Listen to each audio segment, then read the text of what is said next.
আমি পবিত্র কোরআন শরীফ থেকে আপনাদের সামনে একটি আয়াতে কারিমা তেলাওয়াত করেছি। নবী পাকের হাদিস শরীফ থেকে একটি হাদিসের টুকরা পড়েছি, তারই আলোকে কিছুক্ষণের আলোচনা। বর্তমান সমাজের যে পরিস্থিতি, এত ওয়াজ ও নসিহত বেড়েছে, যেভাবে নসিহত বেড়েছে, যেভাবে আলেম বেড়েছে, যেভাবে শ্রোতা বেড়েছে, যেভাবে মসজিদ বেড়েছে, যেভাবে মাদ্রাসা বেড়েছে, তার তুলনায় কিন্তু সমাজের মুসলমানের পরিবর্তন কি হয়েছে? তার তুলনায় সেভাবে পরিবর্তন হয়নি। আজকের মুসলমানদের ভিতরে ইহুদিয়ানি রীতি, খ্রিস্টানি রীতি, নাসারা রীতি, বৌদ্ধ রীতি, অগ্নি উপাস্য, এদের রীতিনীতি আজকের মুসলমানদের ভিতরে প্রবেশ করেছে। বর্তমান সমাজে মুসলমানদের যে পরিস্থিতি, জাহেলি যুগের মানুষের যে কর্মগুলি ছিল, আজকের মুসলমানদের ভিতরে সেই কর্মগুলি বিরাজমান করছে। জাহেলি যুগে আইয়ামে জাহালিয়া, আমার নবী পাক যে যুগে এসেছিলেন, আরবি ভাষাতে তাকে বলা হয় আইয়ামে জাহেলিয়াত, যার বাংলা অর্থ অজ্ঞতার যুগ, বর্বরতার যুগ, মূর্খতার যুগ। সেই যুগের মানুষের রীতিনীতি, আখলাক, ওঠা বসা, চরিত্র ছিল অত্যন্ত নগণ্য, অত্যন্ত নোংরা ছিল। কিন্তু মূর্খতার যুগ বলা হয়েছে ঠিকই, তার অর্থ এই নয় যে সেই যুগে কোনো পণ্ডিত মানুষ ছিল না। সেই যুগে বড় বড় দার্শনিক ছিল, বড় বড় ঐতিহাসিক ছিল, বড় বড় সাহিত্যিক ছিল, বড় বড় কবি ছিল, বড় বড় ভৌগোলিকবিদ ছিল, বড় বড় পণ্ডিত ছিল। কিন্তু তাদের কর্মগুলি ছিল অত্যন্ত পাশবিক, দানবিক, পশুর থেকেও খারাপ। সেই জন্য সেই যুগকে বলা হয় আইয়ামে জাহালিয়াতের যুগ, যার বাংলা অর্থ মূর্খতার যুগ। তাদের যে কর্মগুলো ছিল, আজকের নবীর উম্মত হয়ে সেই কর্মগুলো মুসলমানের ভিতরে প্রবেশ করেছে। আজকের মুসলমানের ছেলেরা এরা পয়লা জানুয়ারি নিয়ে মাতামাতি ভেইতানাশন করছে, বিভিন্ন জায়গায় পিকনিকে যাচ্ছে, যায় না? তাহলে এগুলো কাদের কাজ? বেঈমান বেদিনদের, খ্রিস্টানদের কাজ তো। ওগো আমার বাবাজি ভাইয়ারা, ও নবী পাকের উম্মতেরা, একটুখানি জ্ঞানটা খাড়া করে জেনে নিন, একটুখানি শুনে নিন। আজকের বর্তমান সমাজে মুসলমানদের ভিতরে যে সমস্ত রীতিনীতিগুলো ঢুকে গিয়েছে, মুসলমানের ভিতরে যে সমস্ত কাজ কারবারগুলো ঢুকে গিয়েছে, এই সমস্ত কাজের সঙ্গে জাহেলি যুগের মানুষের কাজের সঙ্গে হুবহু মিল রয়েছে। আপনি বলবেন কিভাবে সেগুলি আবার?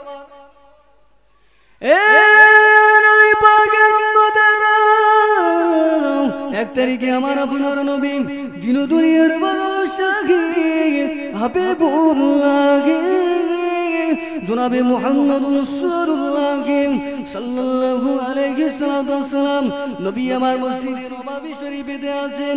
এমন সময় একজন সাহাবীটার নাম হলো হযরত দাহিয়াতুল কালবি সাহাবী। এই সাহাবীটা নবী পাকের কাছে হাজির হয়ে গেল, নবী পাকের কাছে চলে আসলেন।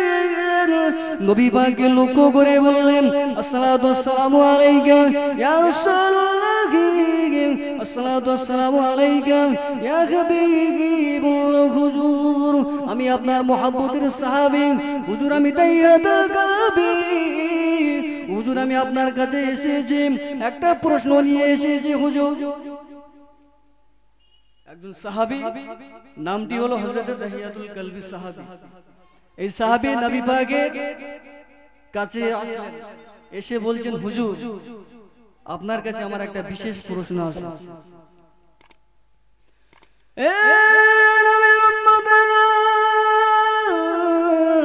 ওই সময় সাহাবী নবী পাকের বলেছিলেন, ইয়া রাসূলুল্লাহ ইয়া হাবিবুল্লাহ হুজুর আমি আজ কয়েকদিন ঘুরছি ফিরছি হুজুর সদা সর্বদা উঠতে বসতে খেতে শুতে নামাজে কালাতে সর্বস্তরে সর্ব জায়গায় ইয়া রাসূলুল্লাহ ইয়া হাবিবুল্লাহ হুজুর একটি প্রশ্ন আমার মনেতে সদা সর্বদা উদয় হতে লাগলো হুজুর ইয়া রাসূলুল্লাহ হুজুর আমার মনেতে সদা সর্বদা একটি প্রশ্ন সদা সর্বদা মনের কোণাতে উদয় হতে লাগলো হুজুর আমি উঠতে বসতে নামাজ পড়তে খেতে শুতে সদা সর্বদা ঘোরাফেরা করতে সমস্ত জায়গায় আমার একটা প্রশ্ন মনের দ্বারে ভেসে হুজুর যার জন্য আমি অত্যন্ত বিচলিত হয়ে পড়েছি ও নবীর উম্মতেরা ওগো বাবাজি ভাইয়েরা ওই সবাই নবী পাক সাহাবায়ে কেরামকে বলেছিলেন ও বাদায়াতুল কালবি সাবির আমি রাসূল সাল্লাল্লাহু আলাইহি সাল্লাম তোমার কাছে জানতে চাই তোমার কাছে শুনতে চাই কি এমন প্রশ্ন তোমার মনেতে সদা সর্বদা ভেসে ওঠে ওই সময় দাইয়াতুল কালবি সাবির নবী পাককে বলেছিলেন ইয়া রাসূলুল্লাহ ইয়া হাবিবাল্লাহ আমার একটা কন্যা সন্তান ছিল আমার একটা কন্যা সন্তান ছিল বর্তমান আরবের প্রথা অনুযায়ী আরবের রীতিনীতি অনুযায়ী আরবের সমাজ ব্যবস্থা অনুযায়ী ইয়া রাসূলুল্লাহকে ইয়া হাবিবাল্লাহ হুজুর আমার একটা কন্যা সন্তান ছিল আমার বংশের আমার কওমের মান সম্মান চলে যাবে বলে হুজুর আমার কন্যা সন্তানটাকে আমি জীবন্ত কবর দিয়ে দিলাম আজকের আমি মুসলমান হয়েছি বটে হুজুর আমি আজকের ইসলাম ধর্ম কবুল করেছি বটে হুজুর আমি ঈমান এনেছি ঠিকই কিন্তু নামাজ পড়তে পড়তে খেতে খেতে খেতে শুতে শুতে উঠতে বসতে সদা সর্বদা হুজুর আমার সেই দিনের কথা যেদিনে আমি আমার নিজের হাত দিয়ে আমার নিজের হস্ত দিয়ে আমার কন্যা সন্তানটাকে মরুভূমির বালিতে হুজুর আমি যখন নিজে থেকে জীবন্ত কবর দিয়ে দিয়েছিলাম আমার মেয়ে সেই সময় আমার কাছে আর্তনা করেছিল আমার মেয়ে সেই সময় করুণ কান্না কেঁদেছিল হুজুর কিন্তু আমার মেয়ের করুণ কান্নার দিকে আমি কোন রকমের কর্ণপাত করিনি হুজুর সেদিনে তার কান্নার প্রতি আমার কোন রকমের অন্তরে দয়া আসেনি হুজুর আমার কোন রকমের অন্তরে সেদিনে মায়া আসেনি ইয়া রাসূলুল্লাহ হুজুর আমার মেয়েকে সেদিনে নিজের কওমের আভিজাত্যটাকে বাঁচানোর জন্য নিজের সম্মানটাকে বুলন্দ করার জন্য সেদিনে আমার মেয়েটাকে নিজে হাতে আমি কবর দিয়ে দিয়েছিলাম নিজে হাতে জীবন্ত অবস্থায় সেদিনে আমার মেয়েটাকে কবর দিয়ে দিয়েছিলাম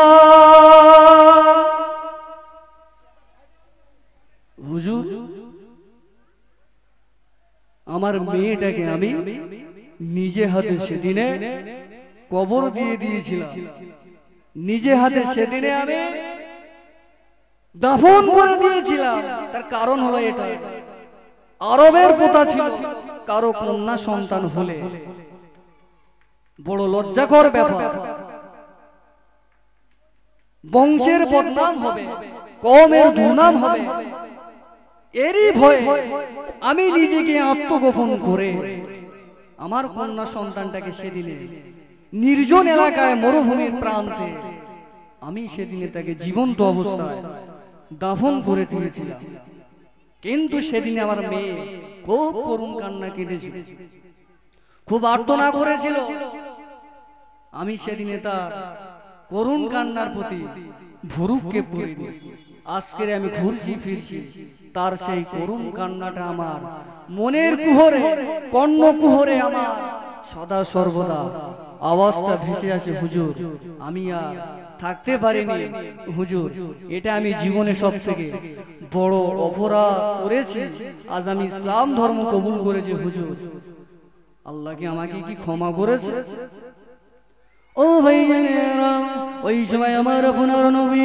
দিন দুনিয়ার বাদশাহ হাবিবুল্লাহ জনাবে মুহাম্মদুর রাসূলুল্লাহ সাল্লাল্লাহু আলাইহি সাল্লাম নবী পাক যখন এই ঘটনাটা হযরতে দাহিয়াতুল কলবি সাহাবীর মুখ দিয়ে নবী আমার যখন শ্রবণ করলেন, ওই সময় নবী পাকের চেহারা মোবারকটা লাল হয়ে গেল।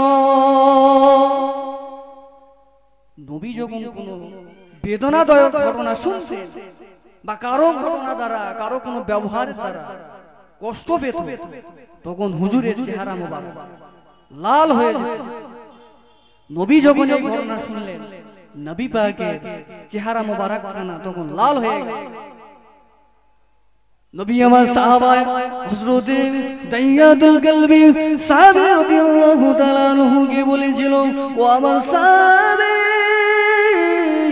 ও দাইয়াতুল কলবি, বাবা তুমি কি এমন ঘটনা শোনালে আমাকে, কি এমন করুণ ঘটনা শোনালে। ও দাইয়াতুল কলবি সাহাবী, আমি রাসূলুল্লাহকে তোমাকে জানিয়ে দিয়ে দিলাম, আমি রাসূলুল্লাহ তোমাকে শুনিয়ে দিয়ে দিলাম, আজকে তুমি ইসলাম ধর্ম কবুল করেছো, আজকে তুমি আমি নবী আমার হাতে ঈমানের মহামারী কালেমা বলে তুমি মুসলমান হয়েছো। তুমি একটা কথা জেনে নাও, তুমি একটা কথা শুনিয়ে নাও, আমি নবী পাক তোমাকে জানিয়ে দিয়ে দিলাম, আমার হাতে হাত দিয়ে কলেমা পড়ে মুসলমান হওয়ার কারণে আল্লাহ পাক আল্লাহ তাআলা তোমার অতীত জিন্দেগীর জীবনের গুনার খাতা মাফ করে দিলেন। একটু জোরে বলুন সুবহানাল্লাহ। আমার এই ঘটনা দ্বারা এটাই বলার উদ্দেশ্য, এই সাহাবীটা যখন তার নিজের কন্যা সন্তানটাকে যখন নিজে হাতে জীবন্ত অবস্থায় মরুভূমির নির্জন এলাকায় দাফন করেছিল, ওই যুগটা ছিল জাহেলিয়াতের যুগ, বর্বরতার যুগ, অজ্ঞতার যুগ। সেই জন্য অজ্ঞতার যুগে নিজেকে বশীভূত হয়ে ওই সাহাবীটা সেদিনে নিজের কন্যা সন্তানকে নিজের আভিজাত্যটাকে বাঁচিয়ে রাখার জন্য সেদিনে নিজে হাতে কবর দিয়ে দিয়েছিল। এখন বুকে হাত দিয়ে বলুন, আজকের বর্তমান সমাজের মুসলমানেরা এরা আজকের সেই জাহেলি যুগের রীতিটা নিজেদের ভিতরে প্রবেশ করিয়ে নিল। এরা আজকের সন্তান গর্ভে থাকা অবস্থায় তাকে জীবনের মতো সরিয়ে দিচ্ছে। কথা ঠিক কিনা ভুল?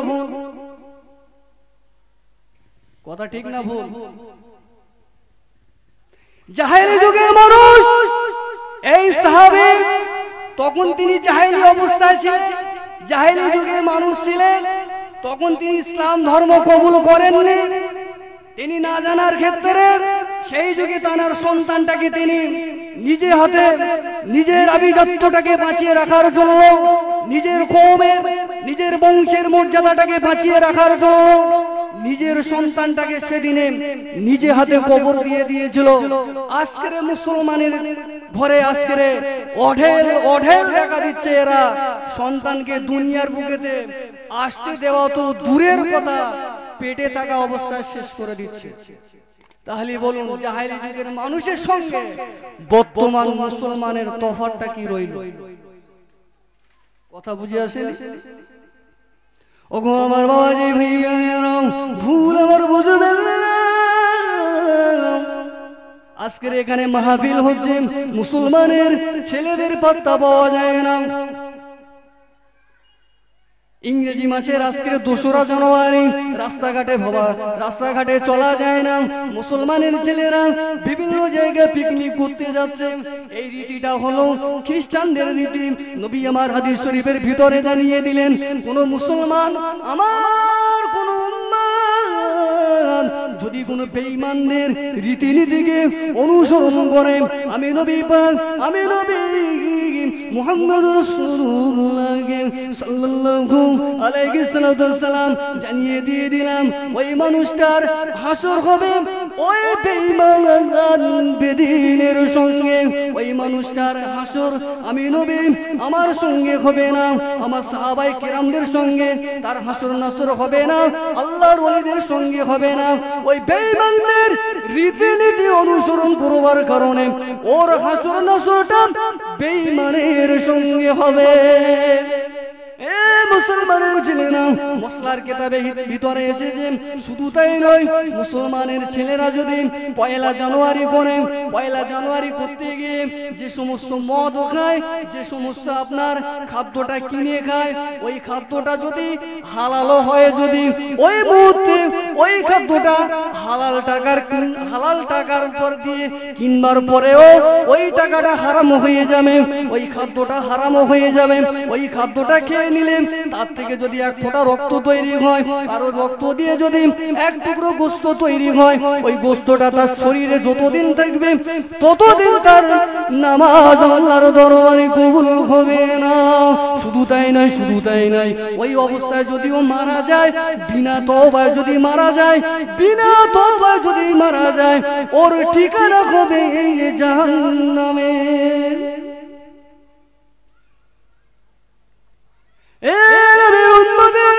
শুধু তাই নয়, শুধু তাই নয়, আমি বলতে চেয়েছি এই পহেলা জানুয়ারি এই কাজটা হলো বেঈমান বেদিনদের। এই কর্মটা ঘটতো জাহেলি যুগে। এই কর্মটা কখন ঘটতো? জাহেলি যুগে। ও নবী উম্মতেরা, জাহেলি যুগে মাস্টার ছিল, জাহেলি যুগে ডাক্তার ছিল, জাহেলি যুগে শিক্ষিত মানুষ ছিল, জাহেলি যুগে বড় বড় কবি ছিল, জাহেলি যুগে বড় বড় ঐতিহাসিক ছিল, জাহেলি যুগে বড় বড় রাজনৈতিক বীর ছিল, জাহেলি যুগে বড় বড় ভৌগোলিক ছিল। কিন্তু এত বড় বড় পণ্ডিত মানুষ থাকার পরেও সেই যুগ থেকে আরবি ভাষাতে বলা হয় আইয়ামে জাহেলিয়াত, যার বাংলা অর্থ হলো মূর্খতার যুগ। ওই যুগে এত বড় বড় পণ্ডিত থাকবার পরেও তাদের যে কর্ম ছিল, ওই কর্মটা পশুর থেকে খারাপ ছিল। এই জন্য ওই যুগটাকে জাহেলিয়াতের যুগ বলা হয়। আজকের মুসলমানদের ভিতরে তারা ছিল বেঈমান, তারা বেঈমান ছিল বলে তারা পহেলা জানুয়ারি করত, তারা বেঈমান ছিল বলে মদ খেত, তারা বেঈমান ছিল বলে সুদ খেত, তারা বেঈমান ছিল বলে নিজের সন্তানটাকে জীবিত অবস্থায় দাফন করে দিয়েছিল, তারা বেঈমান ছিল বলে সমাজের নিকৃষ্টতম কাজ তারা করত, তারা বেঈমান ছিল বলে মেয়েদের শরীরটা উপভোগ করত, তারা বেঈমান ছিল বলে ব্যভিচার করত। আজকের মুসলমান হয়ে, নবীর উম্মত হয়ে, আজকের মুসলমানের ছেলে হয়ে বাবা আমাদের ভিতরে সেই জাহেলি যুগের মানুষের কাজ আমাদের ভিতরে ভরপুর হয়ে গিয়েছে।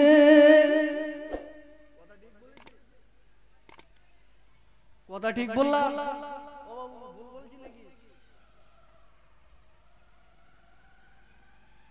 জি, তাই বলবো জীবনের মূল্যবান সময়টুকু বেকার কাজে নষ্ট না করে তওবার দরওয়াজা বন্ধ হয়নি, তওবার দরওয়াজা বন্ধ হয়নি, এখনো খোলা আছে।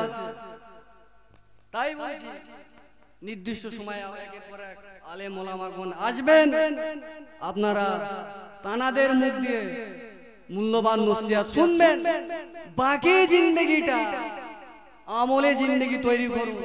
একটু মহব্বতের সঙ্গে দরুদ শরীফ পড়ি, আল্লাহুম্মা সাল্লি আলা সাইয়্যিদিনা মাওলানা মুহাম্মদ ওয়া আলা আলিহি। সব থেকে সুন্দর আকুল ছিল আমার দয়ার নবীর, সব থেকে সেরা মানুষ ছিলেন আমার নূরের নবী। নবী আমার সবার সেরা, নবী আমার সবার সেরা, দুনিয়া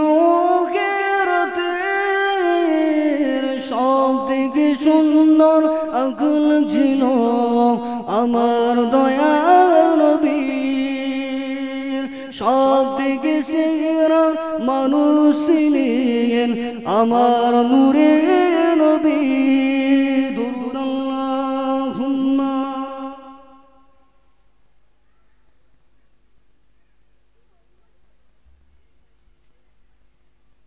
ওয়া আলা আলিহি